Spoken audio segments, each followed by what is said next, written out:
Bom dia a todos ao, ao painel de desenvolvimento sustentável do mercado na América Latina e o Caribe, sobre as taxonomias e a plataforma de transparência de títulos verdes. Meu nome é Alexander Vasa, sou especialista em mercado de capitais e instituições financeiras no BIGI, e hoje tenho o honor de falar com dois expertos, César Sánchez, o chefe de sustentabilidade da B3, e com Luisa Vasconcelos, a coordenadora do grupo de trabalho de ofertas de títulos sustentáveis do Ambima sobre o desenvolvimento do mercado. Hoje temos três temas a abordar. O primeiro, abordado por César, são os desafios em torno dos relatórios e da transparência, o alinhamento dos emissores em questões de sustentabilidade. O segundo tema que Luisa vai abordar é a importância de frameworks robustos e relatórios de impacto. E último, eu vou apresentar um pouquinho o trabalho do BIGI nesta parte e a plataforma de transparência de títulos verdes. Vou apresentar meu primeiro panelista, César. César é superintendente de sustentabilidade da B3, a Bolsa do Brasil. Ele lidera uma série de projetos e iniciativas para promover as melhores práticas ASG, investimento sustentável, educação, reporte de práticas ASG, bem como desenvolver soluções inovadoras de análise de dados, processamento de linguagem natural e machine learning, apoiando o desenvolvimento de produtos financeiros e índices inovadores, como o índice de sustentabilidade empresarial B3, o índice carbono eficiente, o índice de governança corporativa Trade, o índice de governança corporativa Novo Mercado. E como você vê, muitos produtos interessantes. E César também tem um PhD em engenharia pela Universidade de São Paulo, tem mestrado em economia pela Universidade de Aberdeen e concluiu o curso de gestão de sustentabilidade empresarial do Instituto de Liderança em Sustentabilidade da Universidade de Cambridge. Vou apresentar também a Luisa. Luisa é formada em Direito e Administração pela Fundação Getúlio Vargas e possui mestrado pela Harvard Business School. Está no Itaú BBA desde 2012, quando entrou como trainee e atualmente atua como Head de Negócios ASG. Em 2020, Luisa montou a primeira equipe brasileira dedicada a finanças sustentáveis, estando em frente das principais transações ASG em empresas brasileiras no mercado local e externo. Sua expertise posicionou o Itaú BBA como líder absoluto em assessoria emissões de títulos ASG. Luisa também lidera o time de finanças climáticas e carbono, responsável pelo engajamento para acelerar a transição climática dos seus clientes e na construção de soluções relacionadas a clima e carbono. Luisa faz parte do Conselho Consultivo dos Princípios de Títulos Verdes da International Capital Markets Association, ICMA, e também diversos grupos de trabalho no Brasil. Coordenadora do Grupo de Sustentabilidade no CELSAR da Ambima. É um prazer estar com vocês no painel e vou iniciar a discussão com uma primeira pergunta a César. César, que desafios específicos os emissores brasileiros enfrentam para alinhar suas práticas de divulgação com os objetivos de sustentabilidade e como a Bolsa de Valores pode apoiá-los na superação desses desafios?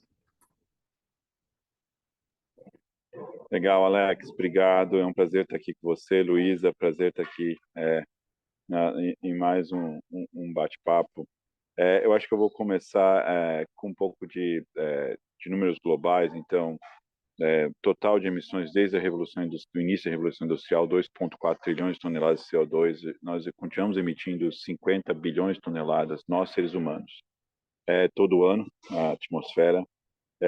E esse é o tamanho do desafio, né? Se o objetivo é chegar em net zero até 2050, algo em torno de, as estimativas aí apontam algo em torno de 270 trilhões de dólares para serem investidos ainda, né? Hoje, mais ou menos, a gente tem de capital disponível nos mercados, mundo, algo em torno de 130, 140 trilhões de dólares. Um terço já tem alguma relação com ESG, ou seja, 41, 42 trilhões de dólares. O mercado ESG de dívida, ESG debt, os ESG bonds, pode alcançar algo em torno de 950 bilhões, e ESG ETFs em torno de 450 bi, e aí ESG funds algo de 3 a 4 trilhões. Então, são números expressivos, mas a gente precisa muito mais, né? E investir nessa transição não é reduzir a qualidade de vida, é o contrário, né? Esse é um ponto que a gente pode voltar depois, é justamente uma economia adicional, é uma oportunidade gigantesca que a gente tem de criar um futuro mais resiliente, um futuro melhor, né? Então, alguns desafios para a gente começar esse bate-papo, pelo menos os desafios que eu encontro, tá?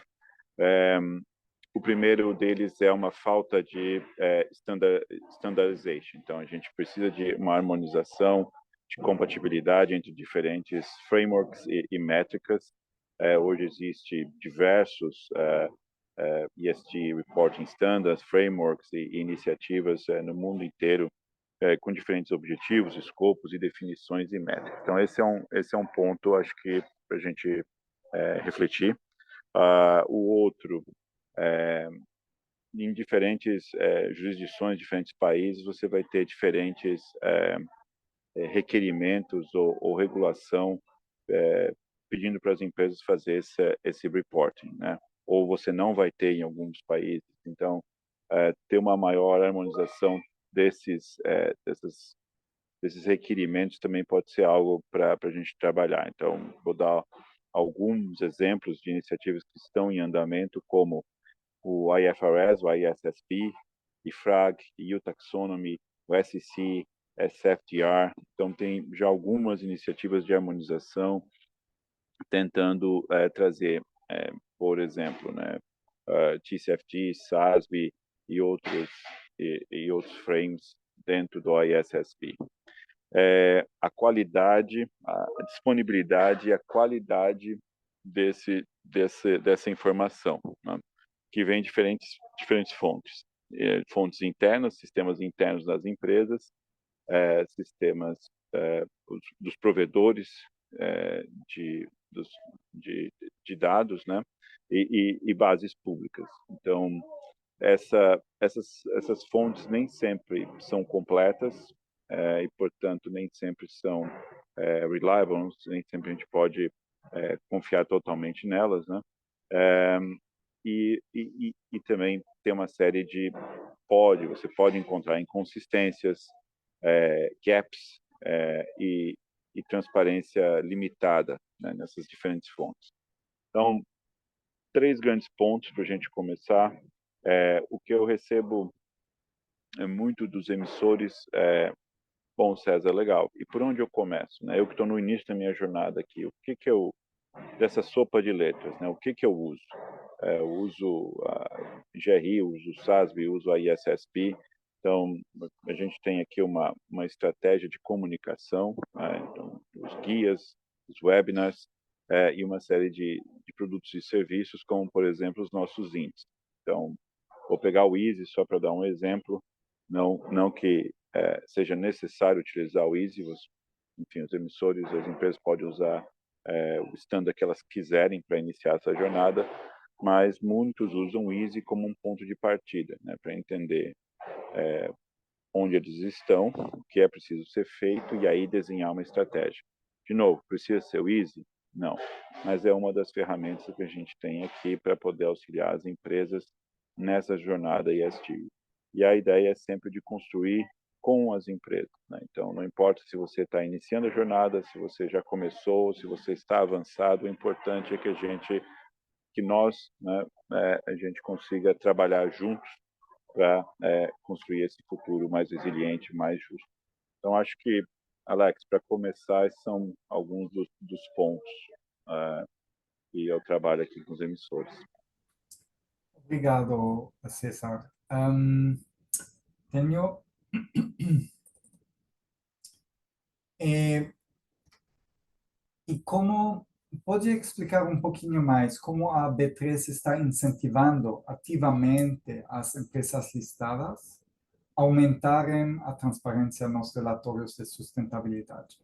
E quais estratégias estão sendo empregadas para garantir o alinhamento com as metas globais de sustentabilidade? Bom, eu acho que aqui eu posso começar com um exemplo, o anexo ASG, né? Então, a ideia do anexo é encorajar as empresas a, a trabalharem nessa estratégia de sustentabilidade, mas também trabalharem no seu reporting, né? Então, o anexo ASG, ele adota o Pratique ou Explique, né? Então, a ideia é que você, dentro dos próximos anos, tenha pelo menos um membro do conselho e da diretoria estatutária que seja um representante do que seja um dos grupos. Estou tentando lembrar todos os grupos lá, mas se eu não me engano são pretos, pardos, indígenas, PCD, LGBT. Se eu não pulei ninguém, acho que esse é o grupo dos subrepresentados e mulheres. Então, a ideia é ter um representante de cada um desses grupos, você vai ter 2 anos, se eu não me engano também, um primeiro ano para o primeiro membro, o segundo ano para o segundo membro. Então, a ideia é que a gente caminhe com mais diversidade, que a gente tenha uma maior transparência dessas informações, tem um incentivo a você publicar os dados e se você tem relatório de sustentabilidade, que você faça essa publicação e que a gente consiga fazer com que as empresas estejam mais preparadas para esse futuro. Esse, então, é um ponto anexo a ESG. Tá? Uma outra frente de trabalho é o ESG Workspace, que é uma base de dados que a gente está desenvolvendo aqui, uma plataforma de dados, produtos e serviços. Deve agora, na segunda metade do ano, ter mais módulos, lançamento de mais módulos. E a ideia é que a gente tenha mais informação para os investidores, que a gente consiga dar oportunidade para as empresas que estão fazendo um bom trabalho, que elas consigam apresentar esse trabalho, que essa informação seja útil para diferentes stakeholders, né? Tanto para as empresas que buscam melhorar a sua estratégia, que buscam uma operação que seja mais resiliente, quanto para os investidores que estão procurando diversificação e novas oportunidades, novos temas de investimento para os seus clientes.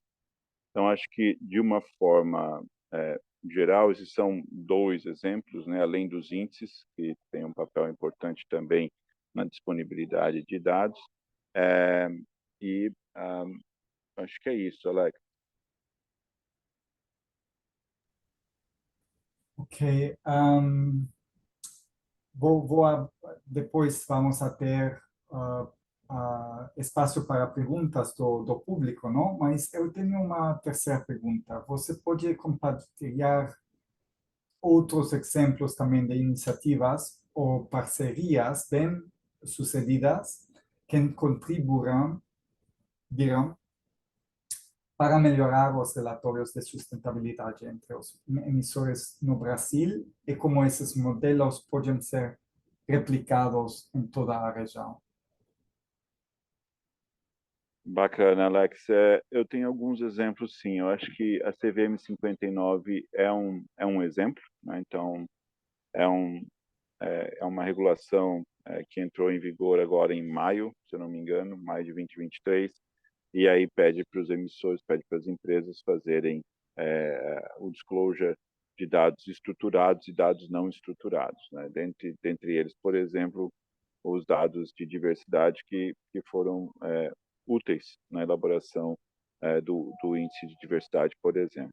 A criação do Comitê Brasileiro de Pronunciamento de Sustentabilidade, que tem como objetivo fazer a adaptação do ISSP, do IFRS S1 e S2 para o Brasil. Acho que essa é uma outra boa iniciativa.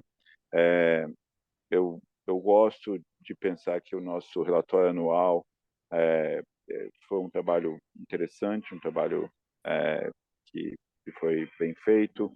A gente publica agora um Data Pack, um ESG Data Pack, para os nossos investidores, para as empresas que fazem avaliação da B3. Acho que também ajuda bastante no standardization, no acesso à informação, na utilização dessa informação.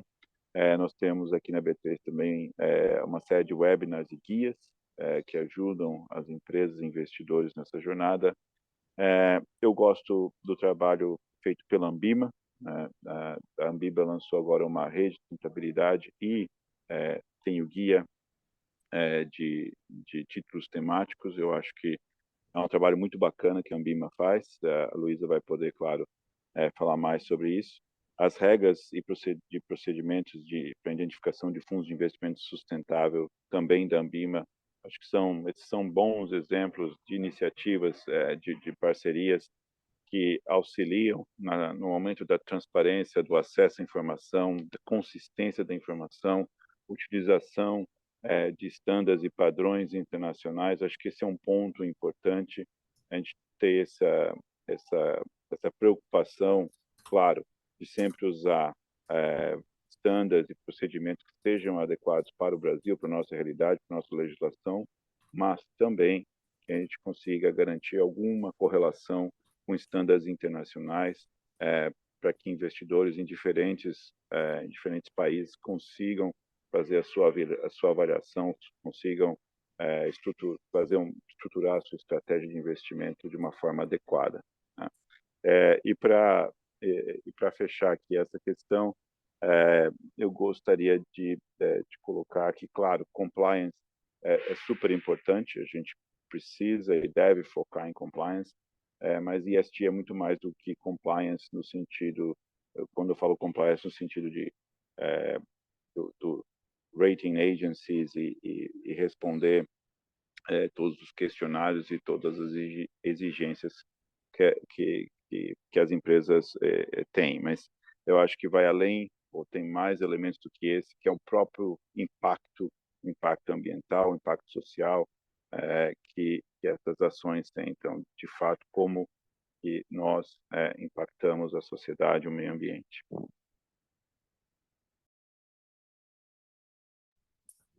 Obrigado, César. Luisa, escutando o que César diz, para mim seria interessante de ver a parte de você como Ambima, como o framework do Ambima pode garantir, não, que os arcabouços ASF adotados pelos emissores no Brasil não sejam apenas robustos, mas também práticos e aplicáveis em diversos setores. Como vê você este tema? Perfeito, Alexander. Primeiro, muito obrigada pelo convite aí do BID, pessoal do Lab. Um prazer estar aqui também ao lado do Fábio, do César, falando sobre o assunto. Eu acho que o César falou dois pontos super importantes, né? A questão da importância das bases públicas e transparência. E eu acho que a resposta para a gente garantir que esses arcabouços, de fato, adotados pelos emissores não são só robustos, mas também práticos, é a estandardização, que é uma coisa que o César até trouxe um pouquinho no diálogo dele, tá? E aí eu acho que vem um pouco da iniciativa da Ambima, né? Eu acho que a gente na Ambima criou um guia para oferta de títulos sustentáveis. Ele veio como um processo evolutivo, né? Então a gente comparou os diversos frameworks que existiam no mercado, dos emissores, os princípios, né? E as referências internacionais que pudessem ser utilizadas, mapeou quais eram todas essas emissões sustentáveis no Brasil entendeu como eram os processos comuns, tanto entre os emissores quanto os estruturadores desse tipo de transação, e formou um grupo de trabalho, tá, que tinha diversos bancos lá dentro, securitizadora, participantes ali da Anbima. E aí, que a gente fez, né, a gente criou esse guia com 4 grandes objetivos. Eu acho que o primeiro foi nivelar o conhecimento dos agentes de mercado, de uma forma educativa, né. Segundo, consolidar as definições de terminologia, então para facilitar essa estandardização que eu estava comentando. Orientar sobre a questão de transparência necessária nesse tipo de transação, né. Então, o César estava até falando agora há pouco que o ESG é muito mais do que um mero compliance, né. Sim, porque ele passa muito pela questão de governança mesmo, de você ter uma governança para informar o que precisa ser informado, passar a informação correta que orienta a tomada de decisão dos investidores. E aí, por fim, eu acho que o guia também tentou, de alguma forma, alinhar as melhores práticas de mercado internacional, né, tanto do lado de reporte, meta, KPI e os projetos.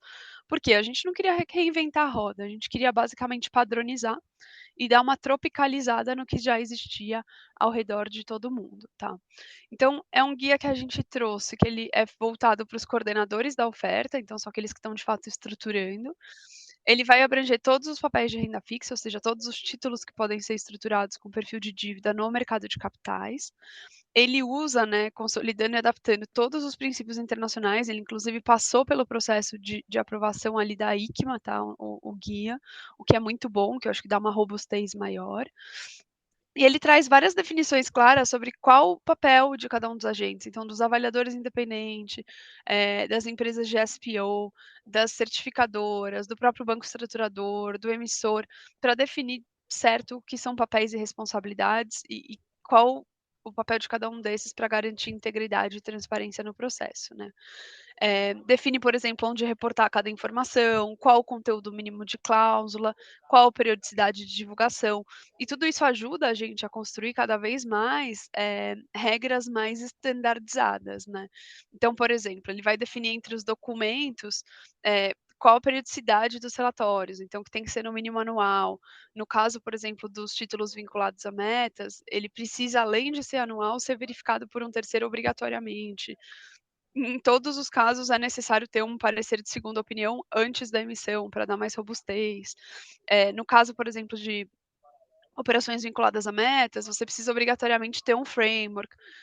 No caso de uso de recursos, isso fica opcional. Então a gente começa a definir todas as regrinhas que devem ser seguidas, que facilita muito a gente standardizar, todas essas operações, né. E aí trazendo até alguns dados, né, hoje a gente tem na B3, eu deixo até o César comentar, quase 65 bi de títulos, rotulados, né, o que vai envolver tanto os vinculados à meta, quanto também vinculado a um uso de recurso, que pode ser verde, social ou que a gente chama de sustentável, que é a combinação dos 2. E hoje a gente tem investidores na ordem de 3 bi investindo nesses fundos. Então, a gente ainda precisa criar bastante padronização para ajudar e fomentar que existam cada vez mais investidores, colocando recurso nesse mercado, tá. Então acho que foi muito em função disso que esse guia da Anbima foi criado, com esse propósito de standardizar e de facilitar, que não seja só robustez, mas também coisas práticas e aplicáveis aqui à realidade brasileira. Obrigado, Luísa. Acho muito importante o que você diz. Como isso se vincula à evolução dos relatórios de impacto para fornecer aos investidores uma melhor compreensão dos resultados tangíveis. E que Perfeito. medidas os emissores estão tomando para se alinhar a essas evoluções? Perfeito. Então vamos lá, falando de resultados primeiro, né, eu acho que o guia ele coloca como obrigatório, no caso de títulos de uso de recurso, que uma vez por ano o emissor divulgue ali como que ele está usando esses recursos, né. E a mesma coisa vale também para os títulos vinculados a metas, ele precisa dizer como que ele está em relação às suas metas ano a ano. Eh, Isso é uma obrigatoriedade. No caso de uso de recurso, ele pode fazer isso com uma declaração do diretor da companhia. No caso vinculado à meta, isso é obrigatório que seja verificado, né, seja por uma empresa especializada ou por uma auditoria.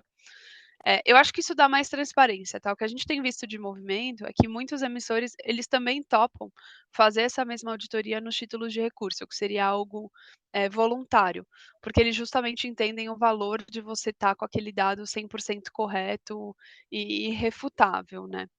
Em relação à medida que eles têm adotado, eu acho que cada vez mais os emissores, de uma forma geral, eles têm investido em construir times internos dedicados ao reporte ou acompanhamento, seja de meta, seja uso de recursos, né? Então, o César estava até comentando isso antes. Mas esses departamentos não só vão estar olhando os índices que existem, né, que eles podem fazer parte, que já melhora a transparência, como também esse reporte que é feito junto ao mercado, muitas vezes dentro da própria área de RI, tá? E a gente tem visto que, de fato, esses times têm crescido ao longo do tempo, que é algo bastante positivo. Então, acho que ali o que a gente faz no guia, né, é colocar talvez a régua mínima. E o legal é que a gente tem visto alguns emissores indo até um pouco além disso e melhorando ali o que é recomendado, tornando quase que como obrigatório para a companhia.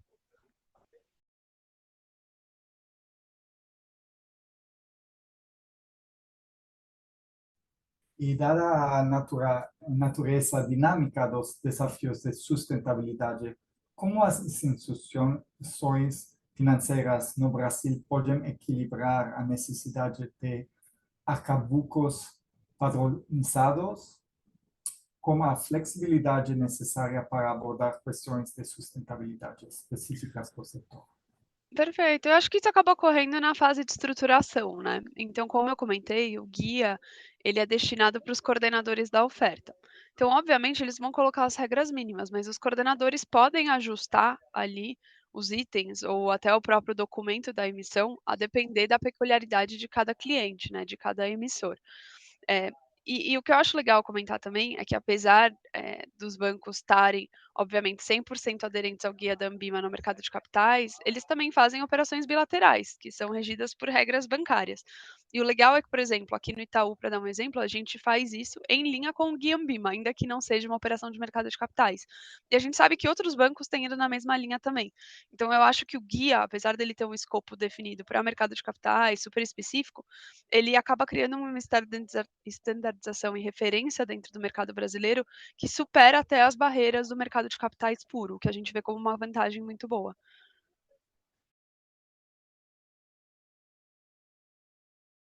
Muito obrigado, Luísa. Queria perguntar se já temos algumas perguntas aqui. E se temos somente uma pergunta sobre o recording, eu vou deixar a Larissa e a Eunice de responder a isso, mas se os participantes têm perguntas a Luísa e César, por favor, podem utilizar o chat ou o Q&A.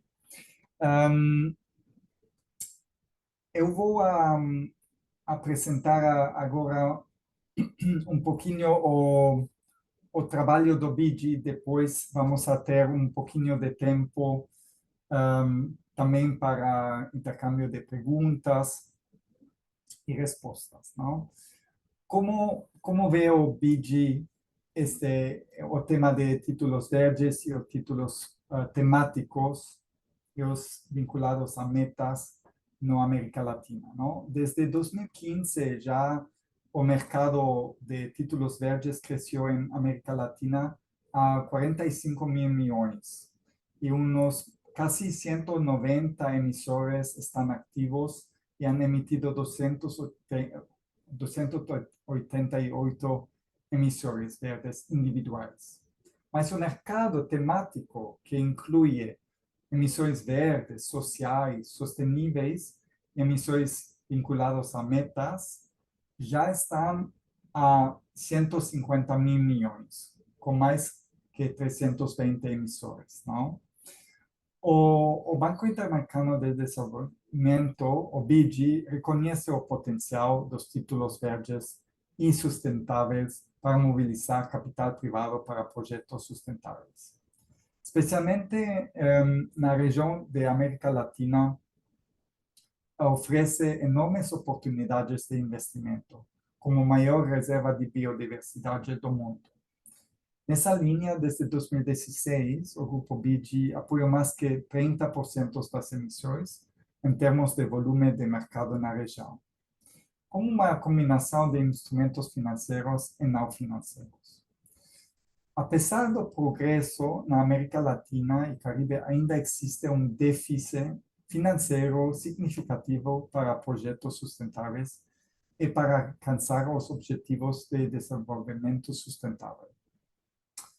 A América Latina y el Caribe precisará de un investimento medio anual de cerca de 180.000 millones de dólares para atingir emisiones neto cero hasta 2050, siendo en este momento a región que recibe menos de 4% de los investimentos de impacto global. A participação do BID na promoção de títulos verdes procura atrair mais investimentos do longo prazo do setor privado para as iniciativas de desenvolvimento sustentável da região. O trabalho contínuo do banco para apoiar o desenvolvimento de mercados financeiros sustentáveis na América Latina.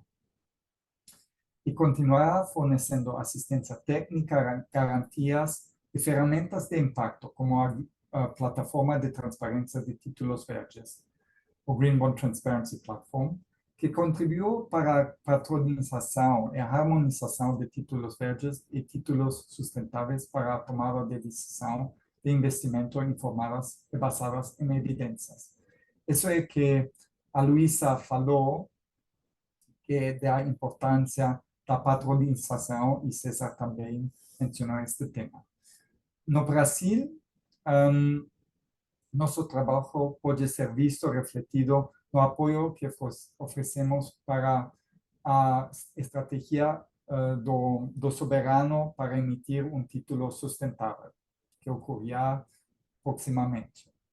No Chile, apoiamos o marco para uma emissão inaugural de benefícios verdes, atraindo ainda mais a metade dos novos inversionistas com mandatos ASG. No Uruguai, apoiamos ao soberano em criar um marco para um Sustainability Linked Bond, título vinculado a metas. E o Uruguai atraiu mais que 188 inversores, e de quais 20% eram novos investidores em Uruguai. Na Colômbia, o BID apoiou o desenvolvimento de arcabouço de títulos verdes. Permitiu que 60% dos títulos verdes nacionais fossem atribuídos a investidores estrangeiros, em comparação com os 25% dos investidores estrangeiros que representam títulos convencionais. O que fazemos nós no desenvolvimento de ecossistemas? Desde o BID consideramos que é necessário criar um entorno no qual emissores, investidores, reguladores e outras partes interessadas colaboram harmoniosamente. Isso inclui informações transparentes, arcabouços patronizados e confiança dos investidores nos benefícios ambientais dos projetos financiados. O desenvolvimento de ecossistema financeiros sustentáveis implica contar com uma caixa de ferramentas holísticas que aborde todas as barreiras e apoie o ciclo de vida completo, desde o apoio à emissão, passando pela infraestrutura do mercado, como taxonomias e regulamentação, a inversões ancla as garantias e a apresentação de relatórios de impacto. Apoiando a infraestrutura do mercado e as iniciativas de taxonomias, existe uma necessidade antecipada para redirigir os fluxos financeiros para investimentos sustentáveis.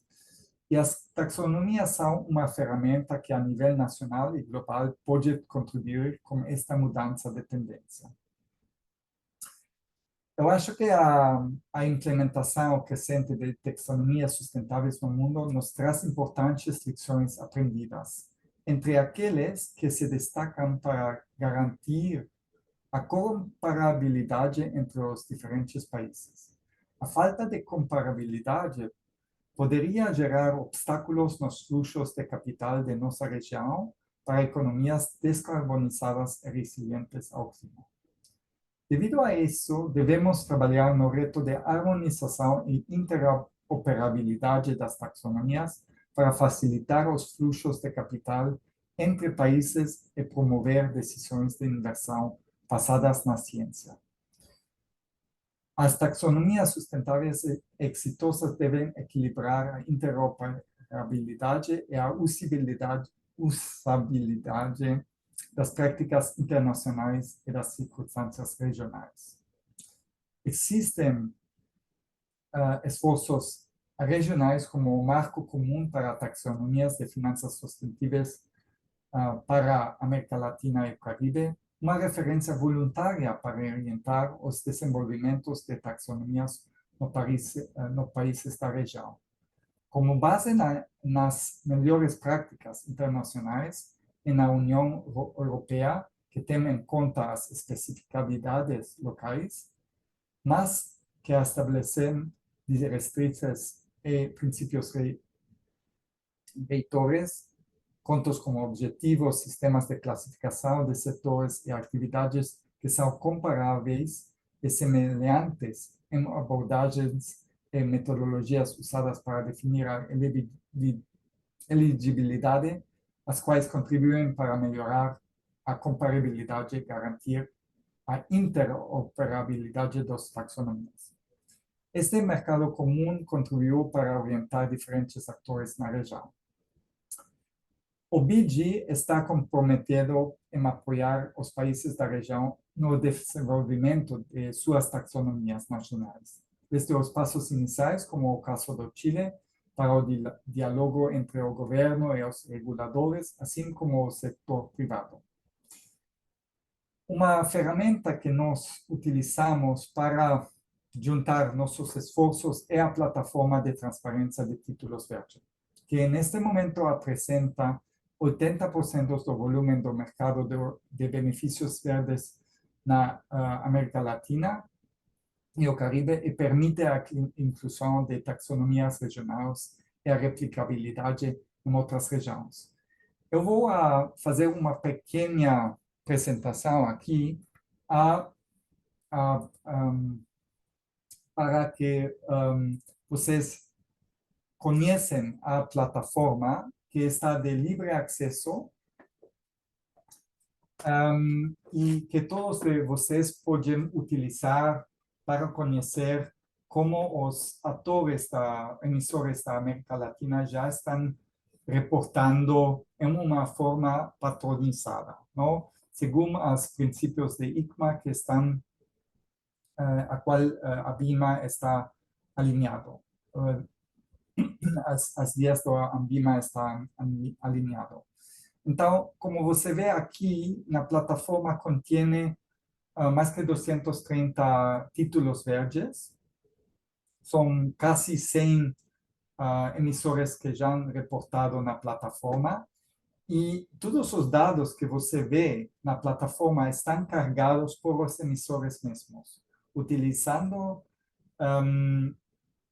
um padrão de reportar para projetos, para indicadores e para o desembolso dos recursos. Então, a plataforma contém total de mais de 40 mil milhões de emissões, e sobre isso nós sabemos de quase a metade, 18 mil milhões, onde se inverteram este recurso.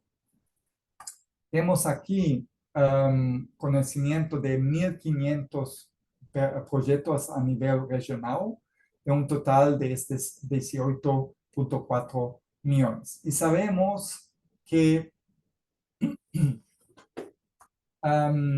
quase a metade de todos os projetos são em energia renovável, mas que a maioria dos projetos, não, quase 1.200 projetos, o resto não são em energia renovável, que é muito importante para saber que o mercado da América Latina é muito mais diferenciado que outros mercados.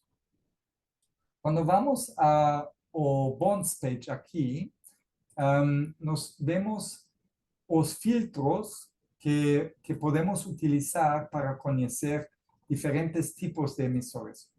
de su location, donde é o headquarter do emissor, que tipo de categoria de projetos tem, como edifícios, energia, IT, uso da terra, não? Segundo duas classificações, da ICMA e do Climate Bonds Initiative, o tipo de emissor, seja um soberano, um corporativo, financeiro, não financeiro, um governo local, a moneda em qual se emitiu o título, o tipo de indicadores que se reflejaron, como GHG ou toneladas CO2, não? Então, o ano da emissão, e se o título conta como um external review, não? Então, a ideia da plataforma é prover a possibilidade para os emissores de reportarem esta forma,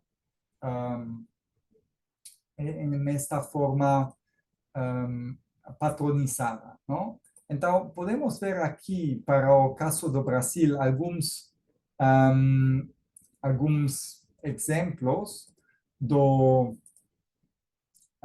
emissores que já fizeram seu reporte, e dos reportes mais clean é do BNDES e de alguns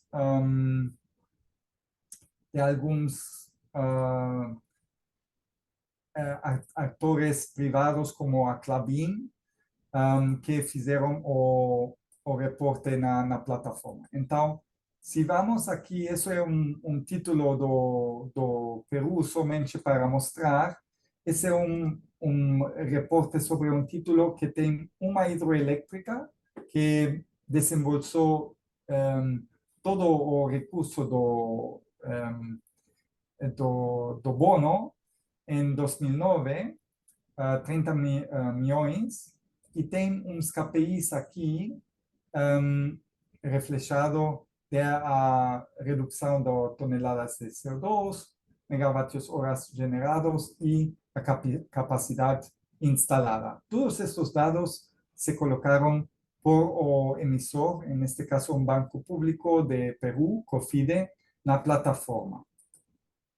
Aqui temos um título de BDMG, vou a Klabin para mostrar um pouco mais dados. Aqui a Klabin fez uma emissão de uns 500 milhões e já reportou sobre 80% dos gastos até hoje, não? Então, aqui temos uma multiplicação de projetos individuais que Klabin reportou em várias categorias, não? Em natural landscapes, forestry, reflorestação. Acho que é um bom caso em qual o emissor decidiu de reportar em uma forma muito mais granular. E isso também se refleja nos KPIs. Klabin ha utilizado muitos Key Performance Indicators, não? Quando emitiu o título em 2017. Então, no futuro, pode ser que o número dos KPIs se minimiza e então vamos ser alguns KPIs materiais que os investidores interessam e que os emissores podem reportar. Mas vou mostrar somente para mostrar a densidade dos dados que o Klabin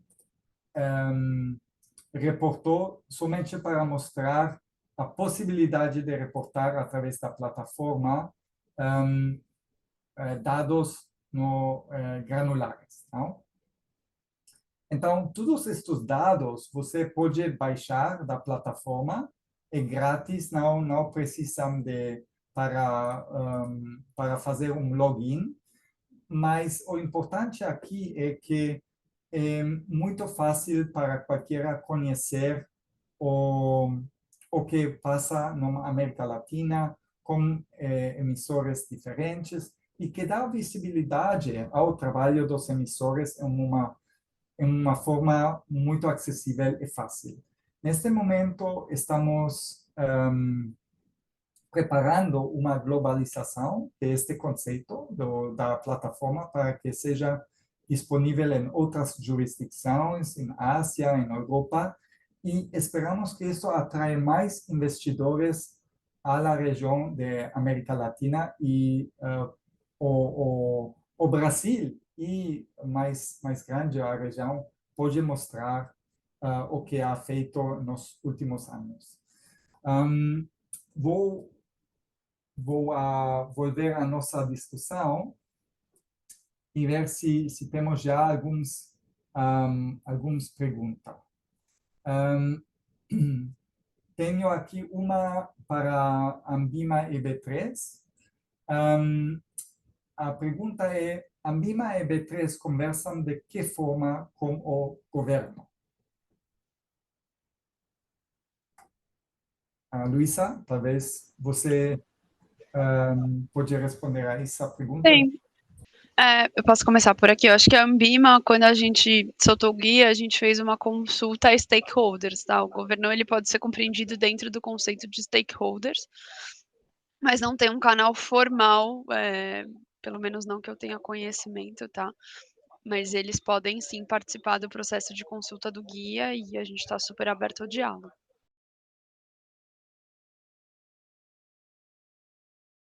César, você de que forma está em contato com o governo? Tem algum diálogo? É justamente como a Luísa colocou. Então, a gente tem os nossos processos, né, públicos, geralmente em forma de consulta pública, a gente ouve todos os stakeholders, o governo incluído nesse processo.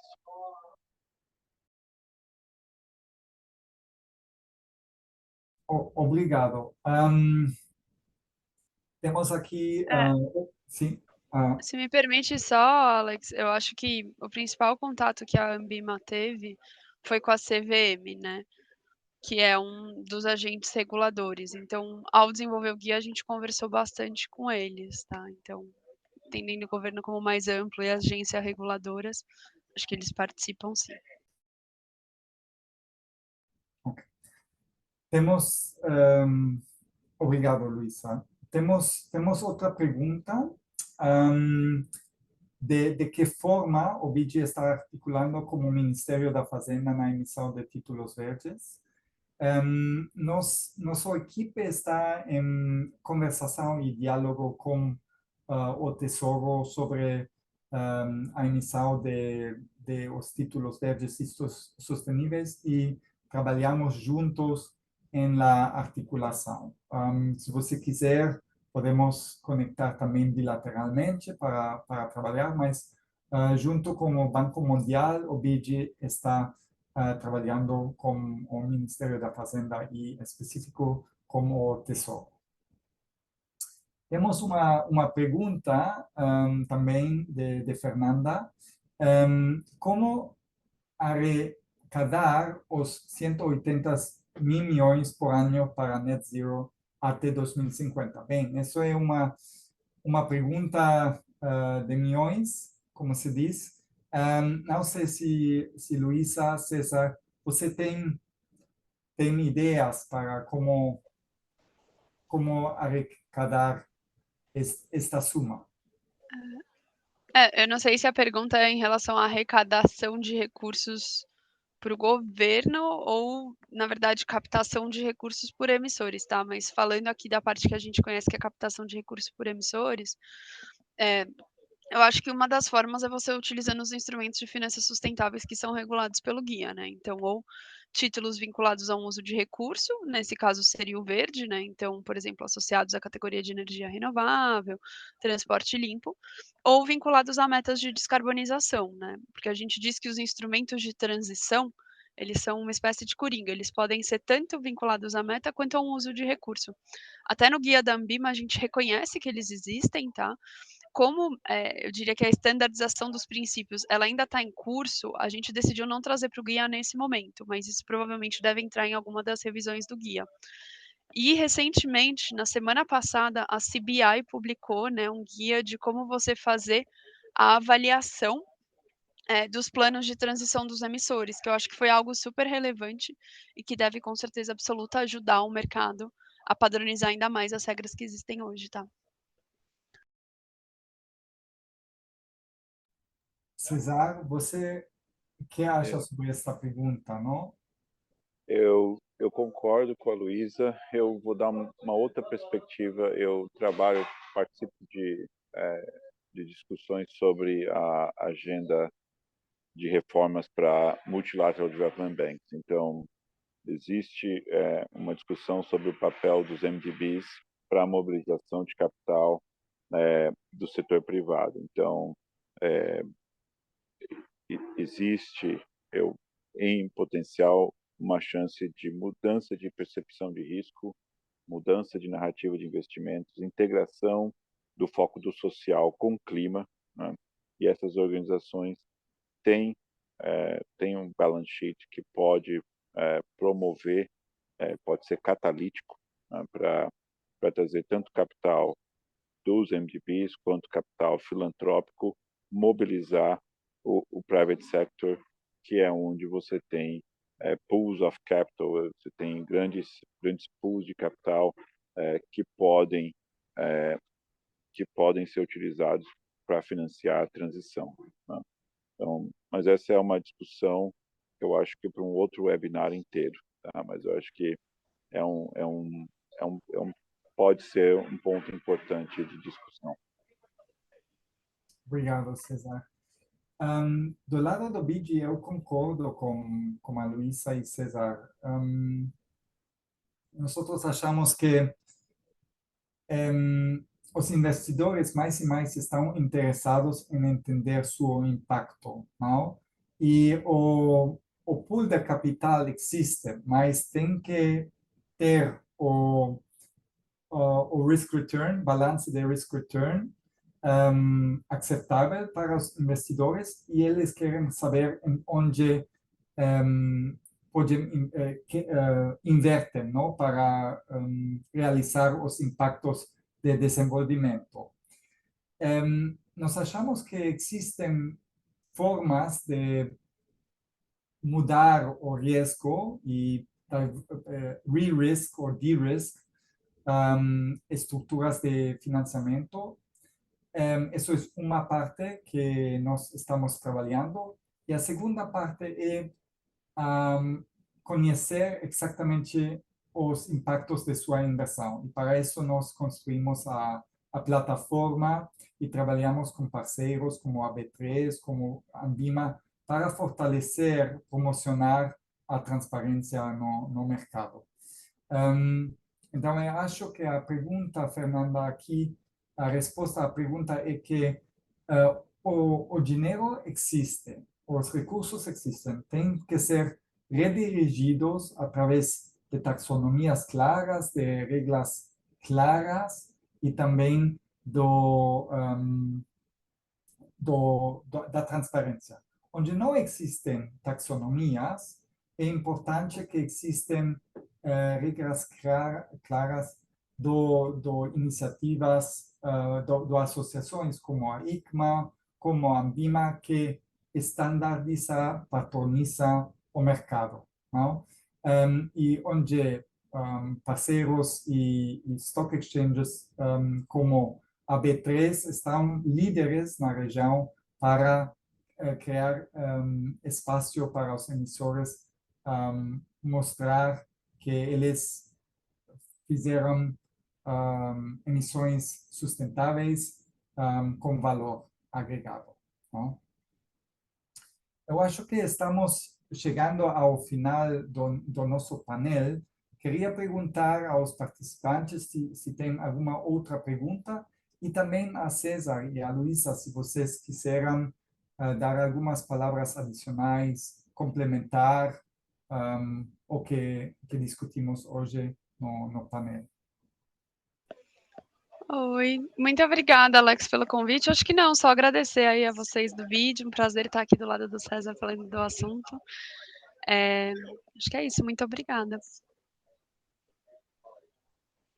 Luísa, prazer todo meu. Alex, foi ótimo, super bate-papo legal. Eu quero deixar uma reflexão aqui. Se a gente pegar aqueles 270 trilhões, dividir pelo número de meses que a gente tem até 2050, ainda que esse número seja, e é grande, realmente é grande, mas se você pegar o GDP global, você vai ver que isso é uma fração do nosso PIB global. Então, como o Alex falou, eu acho que a gente tem sim recursos, é factível, e quanto antes a gente iniciar, ou quanto antes a gente acelerar essa transição, melhor. O custo de deixar isso para depois de 2030 é bem maior.